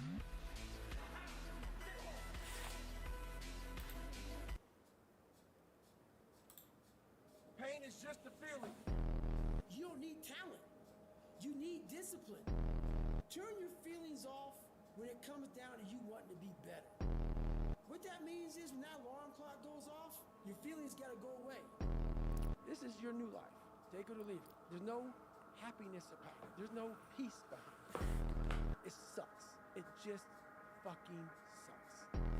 This guy goes, hey, Goggins, you on that winter arc shit. I'm like, what the fuck is winter arc? I go, motherfucker, I'm on that 365 shit. It's not an arc. It's a fucking circle. Fuck an arc. Do a circle. Stay hard. Pain is just a feeling. You don't need talent. You need discipline. Turn your feelings off when it comes down to you wanting to be better. What that means is when that alarm clock goes off, your feelings gotta go away. This is your new life. Take it or leave it. There's no happiness about it. There's no peace behind it. It sucks. It just fucking sucks. This guy goes, hey, Goggins, you on that winter arc shit. I'm like, what the fuck is winter arc?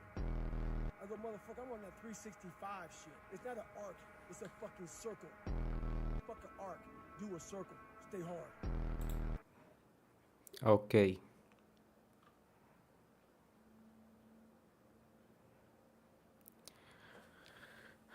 Yep. Discipline is all that matters. Let's get this done.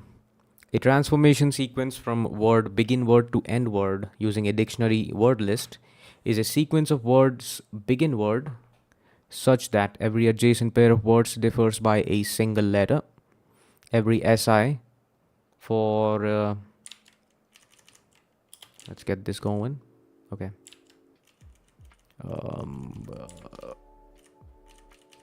Yep. Every SI for 1 to K is in word list. Note that begin word does not need to be in word list. SK equals end word. Okay.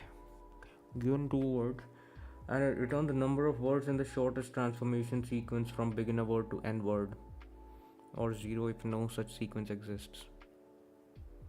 0 is no such sequence exists.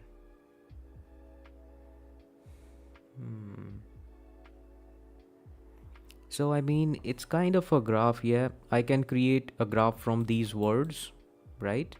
And then I can do a BFS. Whenever I hit this end word, I return the number of words, right?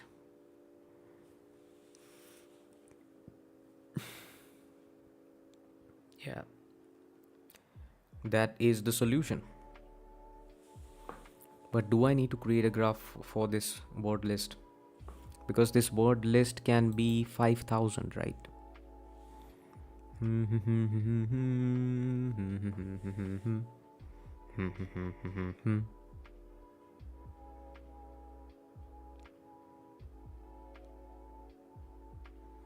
Word list is 5,000.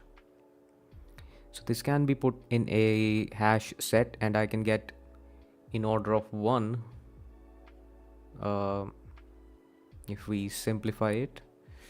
So access can be order of 1 from this and not order of 5000, so that's a perk. What else? So only lowercase.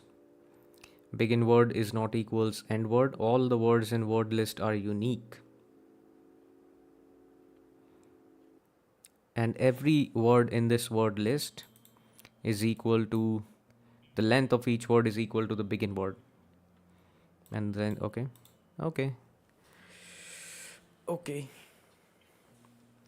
So, yeah, I don't need to create a graph. That would be way too expensive. Just for a one query. If there were multiple queries, then graph would have been a better option, but it is just one query. So I can do kind of a level order traversal in this. Starting with hit, I can alter each letter in this string and check if it exists. Then I can push that to the queue, and I can go in the same way, right?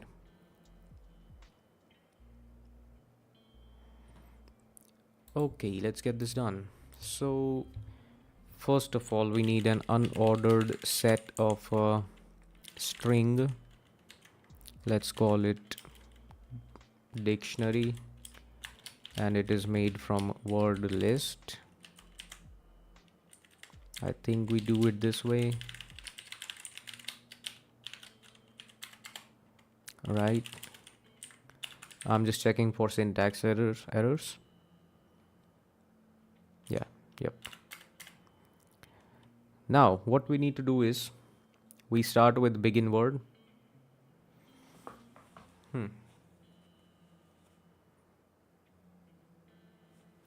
We take a queue string queue dot push begin word while queue is not empty. We get the size of queue while size minus minus. String current equals queue dot front queue dot pop. This is standard level order traversal code. Now for this current word, we need to alter this in every way possible. Since there are only 26 letters in the English alphabet, so it should be easy, because the maximum length of this word is 10. So 10 times 26 is 260, which is constant time, right? Then what do we do?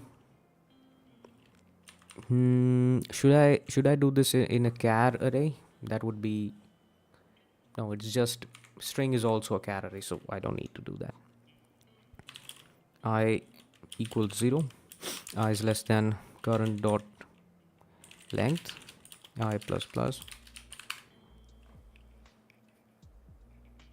Then for int or char c equals a, c is less than equals z, c plus plus. If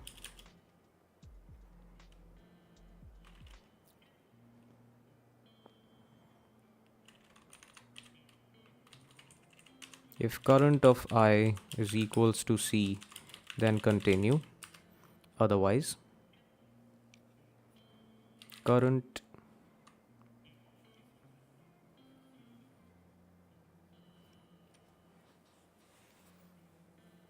okay.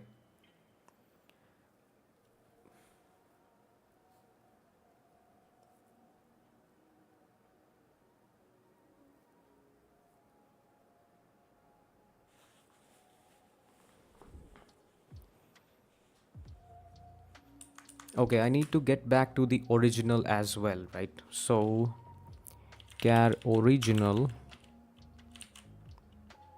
original.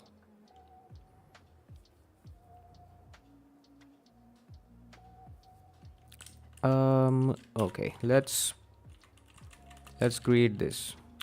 Original is this, and then we create a copy which is current, which is this, and then we go to current length.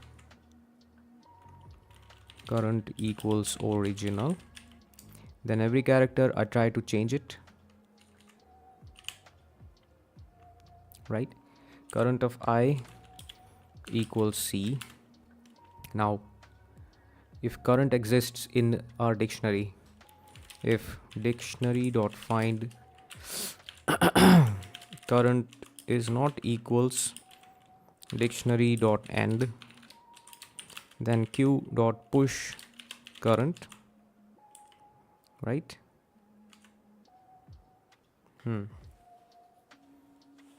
Yep. Then current becomes original again. We check for the next character and so on. Okay. File size minus minus. Right. And then we calculate the distance here. So int distance is initially 0. And after each level, we increase the distance by 1. At the end, we return distance. Also, we need to check if it is the fucking end word, right?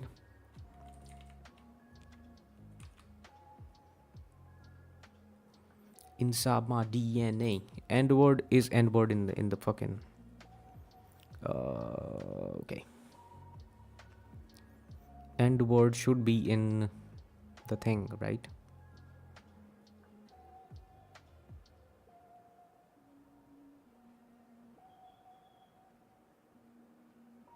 Begin word does not need to be in the word list. Okay.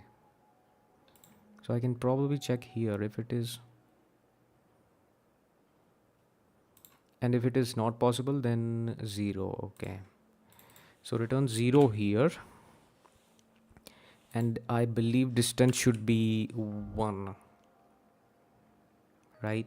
And here I can check if current is equals end word, return distance. Let's try this out.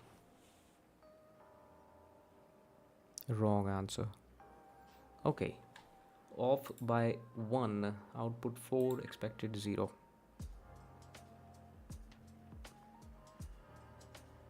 What?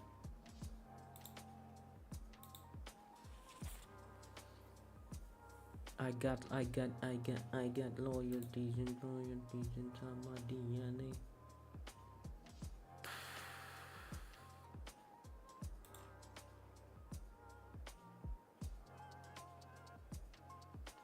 Oh, okay.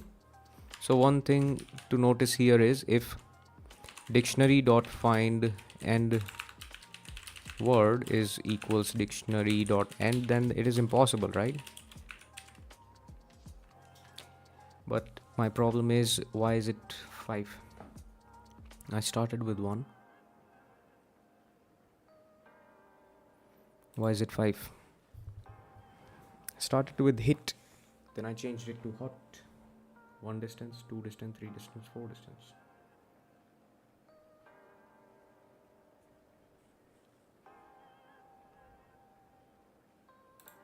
Return distance plus 1. Is it?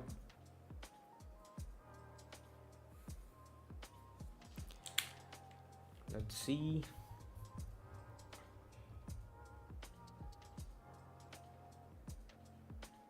Okay, time limit exceeded. Hot dog.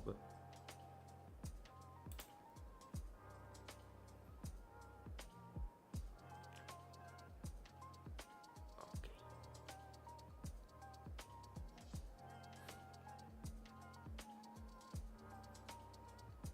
Nothing is in the queue.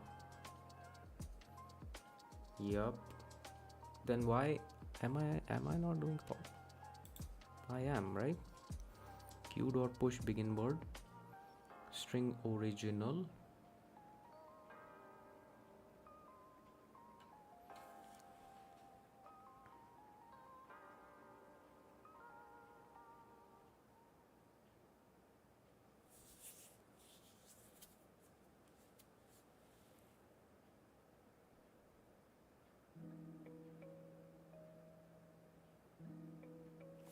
Shit. Shit.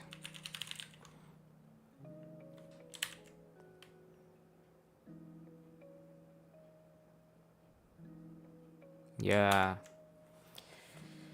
Okay, I think this might work. Fuck. Okay. Oh, okay. Cog is present. It becomes. Okay, hit. We start with hit. Hit is not here. Hot is here. Then from hot. No. From. Okay, first of all, is it even possible? From hit, I can go to hot. I can. From hot, I can go to dot. From dot,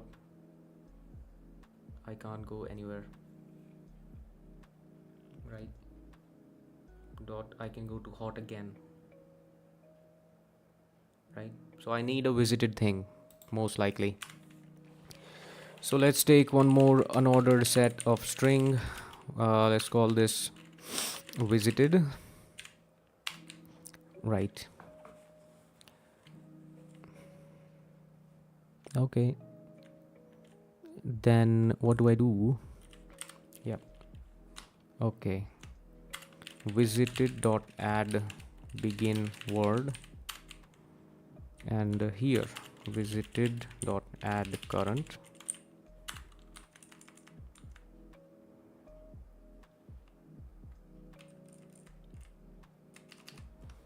and visited dot find current is equals visited dot end.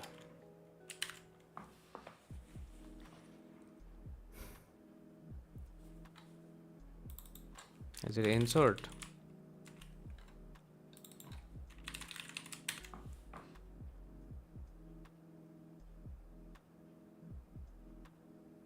Yep.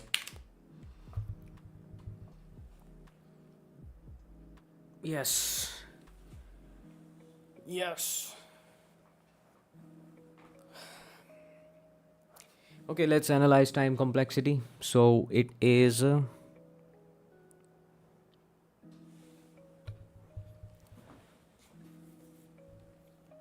the worst case we go through each word list, right? Let's ask this guy.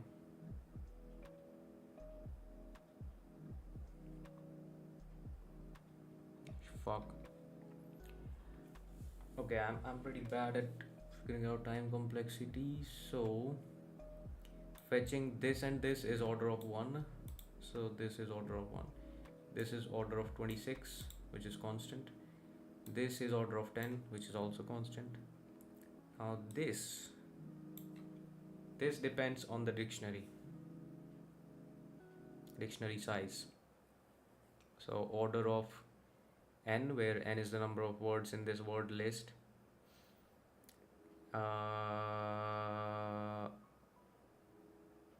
Yeah, I believe order of n, right? Let's look at this guy. Any time complexity analysis? N square. M is the size of d cubed, n is the size of our word list. M square times n. M square. What is m? M is the size of d cubed word. D cubed word. Size of d cubed.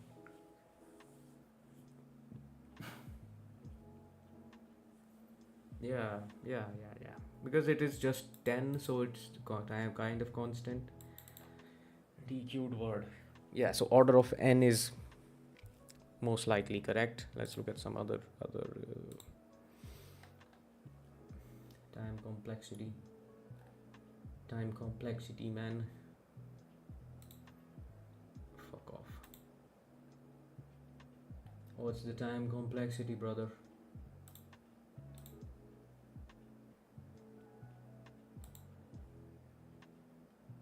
Give me time complexity, please. Yeah, it's kind of a BFS.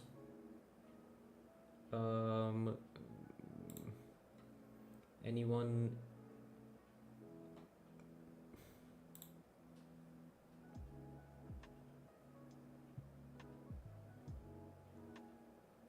I got loyalties and loyalties inside my DNA.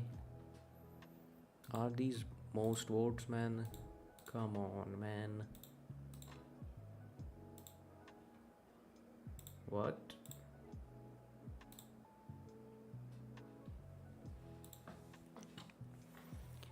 N times L times 26. Number of words, length. Yep, that makes sense. Number of words is basically we are trying to find every iteration, so it's most likely in the worst case every word it will be in the dictionary, which is order of n, times n, which is the length of the word, times 26. We are trying every iteration, and that's all. Yup.